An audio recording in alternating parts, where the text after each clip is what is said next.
نو د دې قرآن قدر پکار دی، د دې احترام پکار دی. نن سبا که ځوان ته وای نو اوږدو تراو ته نه تیار، نن سبا کو انسان ته وای هغه اوږدو تراو ته نه تیار. ولې هلکه په خپو باندې مې دړ دی، تا ته د دې خپو د دړ پته شته چې د تراو د وجې نه ستا په خپو باندې درد راشي؟ ستا ذهن او ستا جسم ته چې دی نو په دې رکوټ ورسي او الله رب العزت کلام ته ولاړې د الله کلام اوري، د دې د ثواب نه خبر دي چې د دې څومره ثواب دی. د خپو دا درد او د وجود دا دردونه چې دا د قرآن د پاره دی، الله رب العزت په د دې قرآن د وجې نه بهي چې دی انسان په خپل وجود باندې د قرآن د وجې درد وستی دی.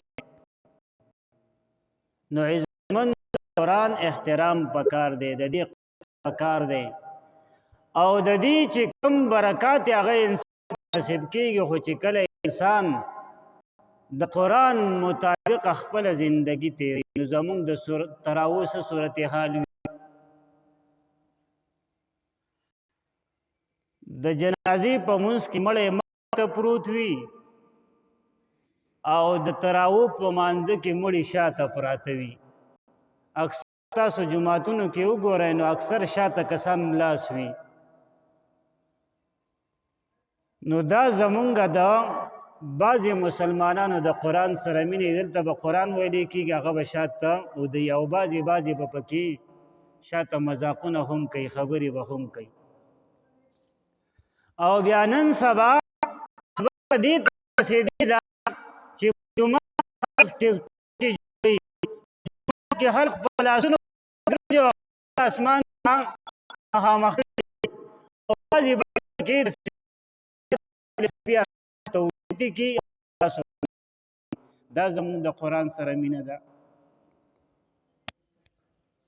او کو الله رب العزت مونږ په دې خبره راونیسي چې یو خو زما کور ته راغلی وي او بل زما د کلام په ویلو په دوران کې تا چې دی نو داسې حیات کول او ټیک ټاک ته جوړو د څه دپاره چې زما ویډیو پاریو ته وخیږي، زما ویډیو چې دی نو دا وایرل شي، ستا ویډیو خو به وایرل شي، ستا ویډیو خو به پاریو ته وخیږي، خو الله له به څه جواب ورکوي او کو هلته کې د پاریو ته وخیږي او جهنم ته دې ولي بیا به څه کوي.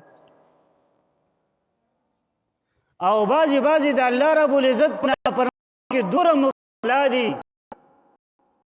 چې د الله په نافرمانۍ کې ځان کینګ مزه ورته کینګ شه، خو په اسلام کې کینګ جوړ شه. ځان په اسلام باندې پوهه کا، ځان په حدیثو باندې پوهه کا، ځان ته اسلام کې ووایه زه به ستا ومنمه. ته په نافرمانۍ کې دومره حد ته رسېدلی چې ځان ته کینګ وایي. نو د دې خبرو نه ځان لرې ساتل پکار دي. دا ګورئ د انسان هغه اخرنۍ زندګي چې دی نو هغه خرابوي. نو خپل زندګۍ دا قیمتي کوي، د دې زندګۍ متعلق به الله رب العزت تپوس کوي. شاعر فرمایي وای د سکنډۍ دا ټک ټک دومره سپک مه ګڼه، د ژوند په ونه دې د تبر ګزارونه کېږي. د دې ټیمپس کې چې دا کومه وړه ستنده او دا ټک ټک کوي نو وایي دا سپک مه ګڼه، دا اصل کې کټ کټ کوي او ستا د زندګۍ نه چې دی نو یو منټ او یو سکنډ او یو ګنټه ختموي. دې ته دومره په سپک نظر سره مه ګوره، دا یو ټک او دا یو کټ چې دی نو دا ستا زندګي ختموي. د دې مثال د تبر دی.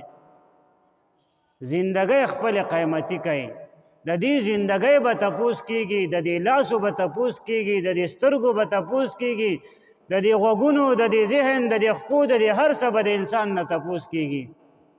چې د انسان نه دا تپوس وکړي چې سترګې دې په څه کې استعمال کړي دي، غوږونه دې په څه کې استعمال کړي وو، ذهن دې څنګه استعمال کړی وو، لاسونه او خپې دې څنګه استعمال کړي وي. دا انسان به څه جواب ورکوي؟ دی به څه وایي چې ما پې موبایل استعمال کړی وو، دی به څه وایي چې ما پې ګانې بجانې اورېدلې وې، دی به څه وایي چې ما پې ډرامې فلمونه کتلي وو. نو د دې قاعده د انسان نه چې دی نو تپوس کېږي. د رمضان مبارک یو څو ورځې پاتې دي په دې کې رب العزت باندې ځان وبخښي. د الله تبارک وتعالی نه په دې کې وغواړئ چې الله درته مغفرت نصیب کړي. خو ګورئ په دې کې د یو څو کسانو دعا نه قبلیږي. یو په هغې کې دا دی چې کله هغه شراب څکي، نو شراب چې څکي د هغه دعا په رمضان المبارک کې هم نه قبلیږي او هسې هم نه قبلیږي.